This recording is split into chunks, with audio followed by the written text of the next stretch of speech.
Los saludamos, amigas y amigos, en este año que va arrancando de 2019 y que estamos en el año 19 del programa de Economía y Sociedad.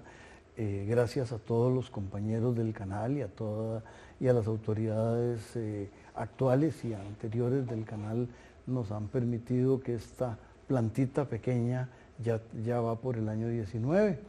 De servirles a ustedes, porque si no fuera por ustedes, amigas y amigos, si no estuvieran al otro lado de sus respectivas pantallas, lo que estamos haciendo aquí no tiene ninguna trascendencia.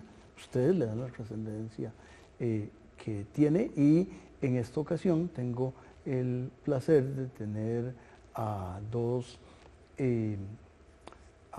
respetados colegas en algunos sentidos. Decir que uno es colega de don Álvaro Salas es una pretensión muy osada, porque yo ni toco ningún instrumento, ni hago, ni me dedico a la escultura, ni soy líder de nada, pero él nos ha acompañado, por lo menos en muchos programas de estos, y nos ha acompañado en los posgrados que hemos hecho aquí. Don José Francisco Pacheco es un colega de la Universidad Nacional. Yo tengo la impresión de que en este momento no está haciendo docencia ahí, pero ha ayudado a formar los cuadros que la Universidad Nacional en su Escuela de Economía ha tenido, y él participó en ámbitos del estudio de la salud, participó en ámbitos fiscales y fuimos compañeros por ahí en algún lugar en el centro de San José por algunas semanas, y yo aprendí de él y de otros miembros de esa junta. Y hoy vamos a hablar un poco, una vez que el canal nos invite a hacerlo, vamos a hablar de financiamiento del desarrollo y de la Costa Rica que tenemos enfrente. Haremos eso una vez que el canal nos invite a hacerlo.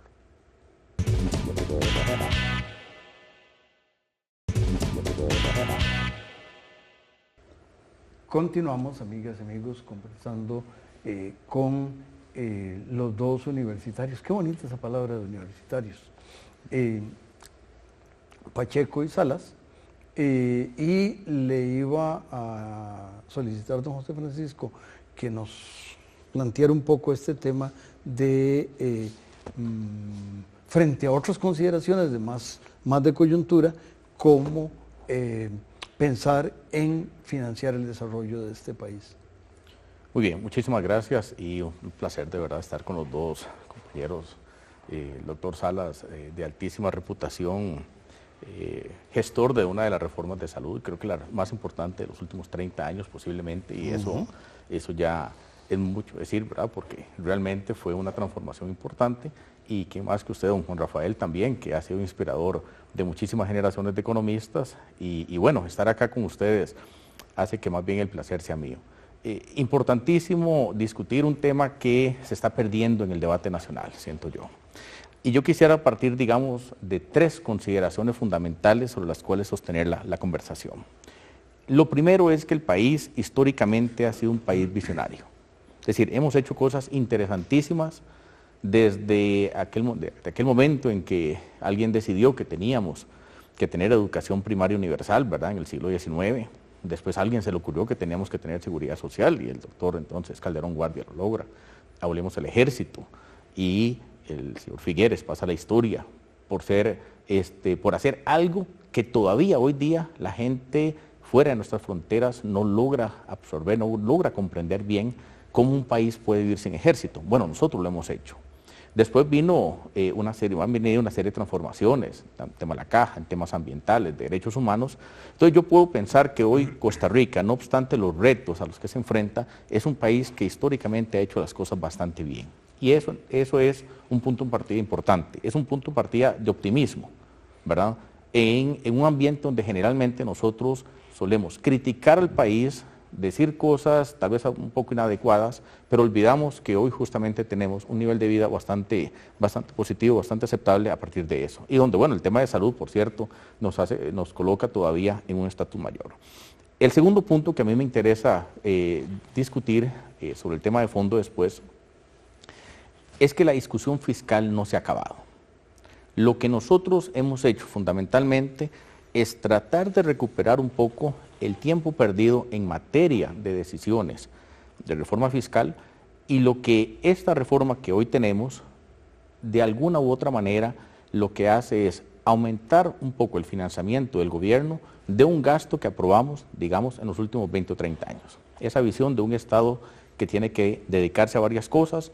Hicimos, digamos, visionariamente, siento yo, se ha hecho cosas muy positivas, el tema de educación, ¿verdad? El tema de lucha contra la pobreza, necesitábamos los fondos. Pero la discusión no termina acá. De hecho, la discusión fundamental que hemos tenido es evitar la crisis. Es decir, es una visión que los muy economistas podrían llamar una visión macroeconómica de las finanzas públicas. Evitemos el descalabro, evitemos que la deuda del gobierno sobrepase ciertos niveles para no caer en crisis. Y lo tercero es la pregunta focal del planteamiento. Bueno, y en el 2030, 2035, ¿verdad? ¿Cómo queremos estar? Y ese cómo queremos estar nos permite soñar con una Costa Rica que alcance cierto nivel, digamos, de sostenibilidad ambiental, una Costa Rica que tenga cierto nivel de infraestructura, cierto estándar de vida, y todo eso está muy bien, se vale soñar, pero la pregunta de fondo para el programa es, ¿y de dónde va a venir esa plata? ¿Verdad? ¿De dónde va a venir todo esto que necesitamos nosotros? Y aquí es donde comenzamos con las cuestiones, digamos, de reflexión importantes. Hace poco participé en un estudio de PNUD, justamente, donde hicimos un barrido, eso se va a presentar pronto, no quiero adelantar mucha cosa, se hace un barrido de todas las fuentes de financiamiento, de todos los flujos de financiamiento que tiene el país, públicos, privados, no gubernamentales, etcétera. Y creo que hay dos conclusiones importantes que quisiera yo poner sobre el tapete. La primera es que efectivamente la plata pública no va a alcanzar para poder conseguir todas las metas que nosotros queremos obtener, digamos, al 2030. ¿Sí? Esa agenda del 2030 va a necesitar plata, y lo que hoy dispone el sector público para desarrollar esas metas, para implementarlas, no va a ser posible. Lo cual me lleva a dos temas adicionales. El primero es, bueno, si la plata pública no va a alcanzar, entonces, ¿de dónde va a venir? Y aquí es donde el tema de cómo el sector privado ingresa en la esfera del financiamiento del desarrollo cobra importancia. Hay mucho aspecto de índole ideológico que usualmente afecta, digamos, esta discusión, pero creo que el país, si no tiene suficiente plata el gobierno para invertir, va a necesitar optar por otras formas de financiamiento. Bueno, una es, ¿cuál va a ser ese rol del sector privado? Y la segunda es que el mundo está evolucionando hacia nuevos esquemas de financiamiento que no se están discutiendo a nivel nacional, que tienen poquísima base en el diálogo que tenemos nosotros hoy día, pero que va a ser importante también incorporarlos, ¿verdad? Recuerden solamente Brasil, por ejemplo, que estableció un impuesto a las transacciones financieras durante 15 años y de esa forma logró, por ejemplo, financiar el nivel primario de salud, ¿verdad? La atención primaria. Entonces, hay mecanismos que se están gestando en el mundo, hay buenas prácticas, y creo que ahí el país tiene una opción para comenzar a indagar cómo incorporar estos nuevos modelos en lo que viene. Claro que no es una receta generalizada, y le planteo nada más esto para concluir mi intervención. La siguiente década va a ser una década donde tenemos que resolver aspectos de seguridad social, salud y pensiones, tienen que comenzar a hablar en serio. Hay un tema que nos puede pegar pronto, algunos expertos dicen que en menos de 7 años infraestructura podría colapsar, nos decían en este trabajo de PNUD justamente. Bueno, tenemos que hablar no solamente cómo tener más plata, sino cómo mejorar esa gestión en infraestructura. Tenemos que hablar de cambio climático, eso va a requerir plata. y tenemos que hablar de las transformaciones que vienen en el mercado laboral, ¿verdad? Con todo el tema de automatización y toda la reconceptualización que eso trae. Entonces, vea que hay un panorama que se pone interesante, para ponerlo en términos positivos. Lo que viene por delante no es solamente esta reforma fiscal que aprobamos, sino que el panorama se tiene que ampliar más, y sobre eso, digamos, hay un tema de discusión fundamental, es cuál va a ser la reforma del Estado también que vamos a impulsar. Doctor, le pusieron varias bolas picando frente al marco, ¿no? Excelente, me parece una oportunidad extraordinaria de poder intervenir. Yo apuntaría a otro elemento importante, ¿verdad? Que es el recurso humano, ¿verdad? A mí me parece que estamos teniendo una generación de costarricenses absolutamente brillantes, gente que realmente me han dejado muy impresionado, muy gratamente impresionado, aquí en la universidad, en las universidades, y ustedes lo ven en la prensa, ¿verdad? Diariamente, donde nuestra gente está teniendo éxito mundialmente. Yo soy de la época de don Guido Sáenz, cuando nos daba introducción a las artes, bueno, al teatro en aquel momento, ¿verdad? Y él tuvo la oportunidad de ir a un concierto que lo dejó para toda la vida, ¿verdad? Asombrado. Él pudo ir a oír a Horowitz, ¿verdad? El mejor pianista de la época, en el Carnegie Hall, ¿verdad? Que era por entonces la sala de conciertos más extraordinaria.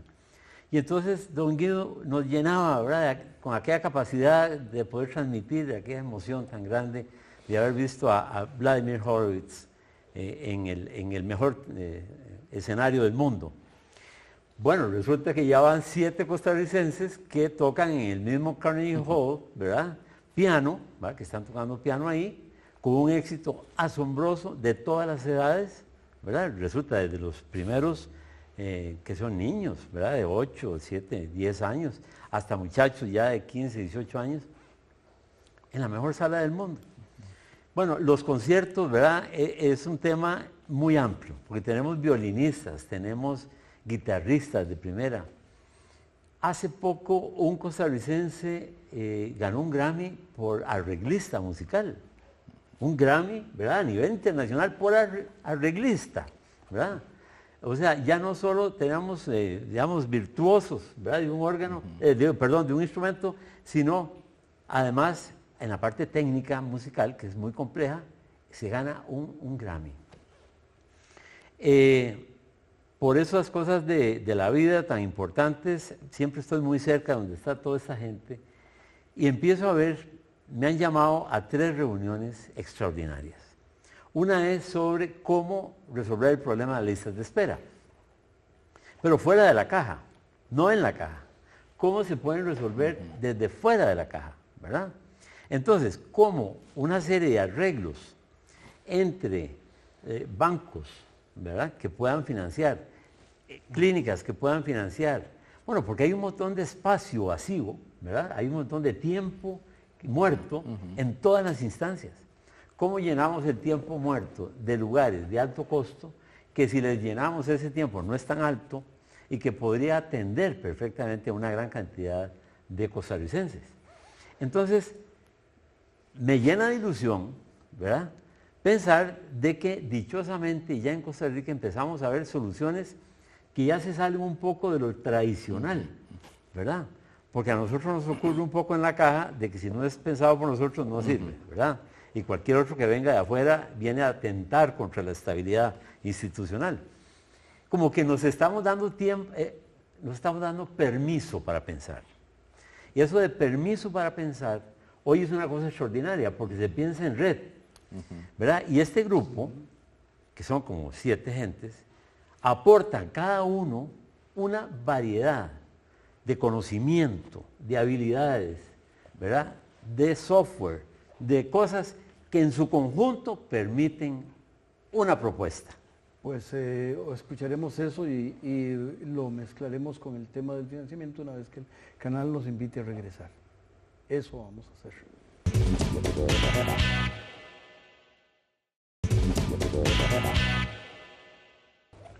Continuamos, amigas y amigos, conversando, y voy a dar dos datos cortitos. Aquellos que nos siguen todas las semanas, no les voy a decir nada nuevo, pero como no todos hacen eso, uno de los temas es en este aspecto de los músicos. Hay que recordar que el doctor Salas es profesor en el proyecto de la Carpio de formación musical, que es un proyecto. Entonces, ¿quién quita que dentro de 5 años uno de esos niñitos a los cuales el doctor le dio clase, y por cierto, es la Carpio, no es otra cosa. El otro aspecto es que lo hemos celebrado uno de los representantes del sector privado en nuestra gran institución de la salud y de la seguridad social, es el doctor Salas, quien a su vez fue el presidente ejecutivo hace algunos ayeres, de manera que además de toda la participación de él en un montón de cosas, incluyendo Universidad de Costa Rica, pero esos datos los estoy dando porque son importantes. Igualmente, don José Francisco no solo está viendo los problemas de Costa Rica, sino que está mirando en el resto de América Latina y en África, que es un espacio donde la experiencia de Costa Rica me parece que tiene, como dicen los economistas, ventaja comparativa. A los economistas les da por inventarse términos de esos. Y Costa Rica en África tiene ventaja comparativa. Pero regresamos, doctor.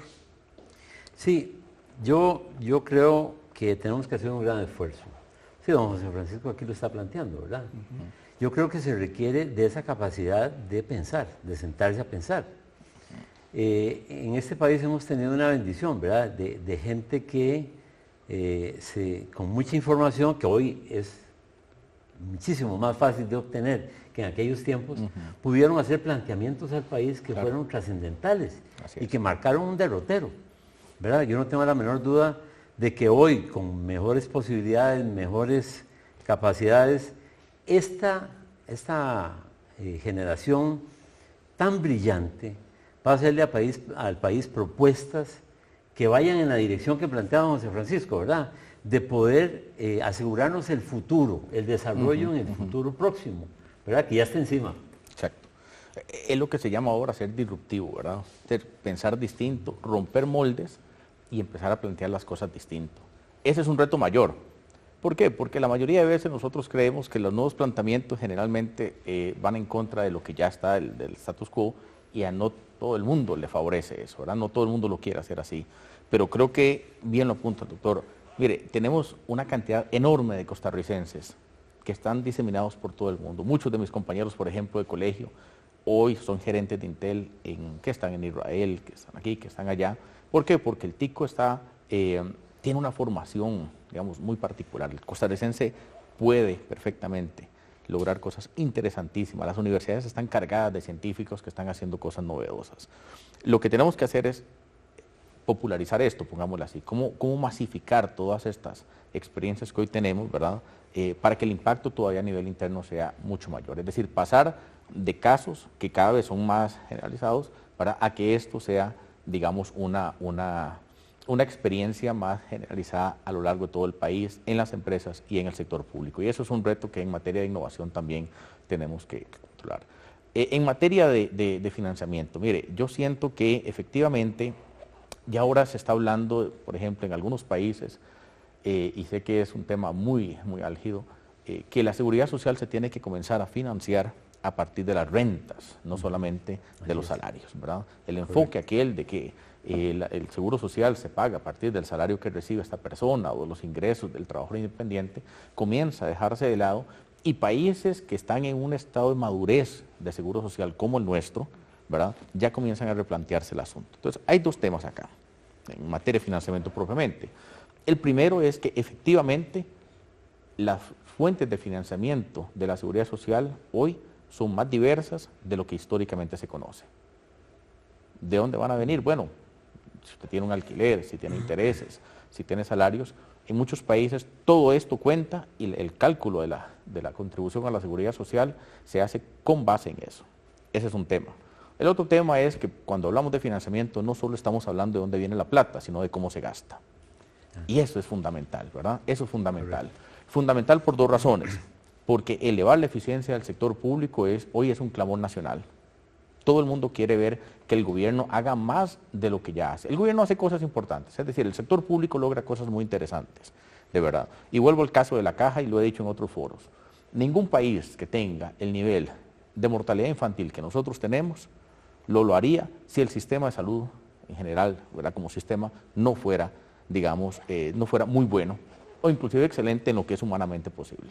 Entonces, considerar que no tenemos una caja que esté brindando resultados, digamos, no es tan cierto, sí lo logra.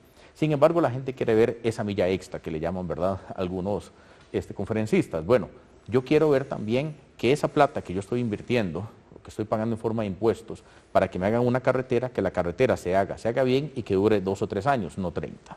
Entonces, cuando yo hablo de que quiero más plata para el gobierno, o para la Caja, o para cualquier otra actividad, al mismo tiempo necesito estar hablando de cuáles son las reformas que tengo que incorporar para elevar la eficiencia. Y el sector salud en eso está plagado de experiencias de todo tipo, ¿verdad? Entonces, me parece que en primer término, el equilibrio desde el punto de vista económico entre más plata, más eficiencia, es fundamental. Y el segundo es el político, porque mentira que con el nivel de debate que hoy tenemos en muchos ámbitos, usted pida plata, pero pueda dejarse esta parte sin alterar. No, hoy hay grupos que se dedican a monitorear el funcionamiento del sector público, a pedirle cuentas al Estado y a decir para qué requiere más fondos si no está brindando los resultados posibles. Entonces, si usted quiere una transformación real del financiamiento de cualquier ámbito, necesita también incorporar un compromiso de gobierno y decir, mire, en materia de gasto público, estas son las medidas que también voy a incorporar. Llámese presupuesto por resultados, ¿verdad?, que es, digamos, una de las formas tradicionales. Hay alguna vinculación que también se hace en algunos países de que el salario de los funcionarios públicos esté vinculado directamente a los resultados que se obtengan, pero yo creo que eso es, digamos, en el macropanorama lo que nos corresponde pensar como parte de la reforma del Estado y el compromiso político en la siguiente década, ¿verdad? Doctor. A mí me parece de la mayor importancia, ¿verdad?, esto que estamos diciendo, y valdría la pena tener una posibilidad de discutirlo con más y más gente en foros, ¿verdad?, que hoy podemos invitar por medios electrónicos o que la universidad nos presta aquí, ¿verdad?, y nos dé un alero para venir a plantearlo. Porque no hay duda que las posibilidades son extraordinariamente buenas, ¿verdad? Porque como venía diciendo desde el principio, el factor humano es lo más importante que haría la diferencia con respecto a cualquier otra sociedad, ¿verdad? En el caso nuestro, clarísimamente, la gente que hoy está teniendo cada vez más papeles protagónicos en la conducción del proceso de gobierno nacional o local o regional. Yo me pongo a ver el gabinete, ¿verdad? Yo estoy feliz con el ministro de Salud, por ejemplo, ¿verdad? Es un muchacho que conocí, que fue alumno nuestro, ¿verdad? Que es una excelente persona, un epidemiólogo de lujo, ¿verdad?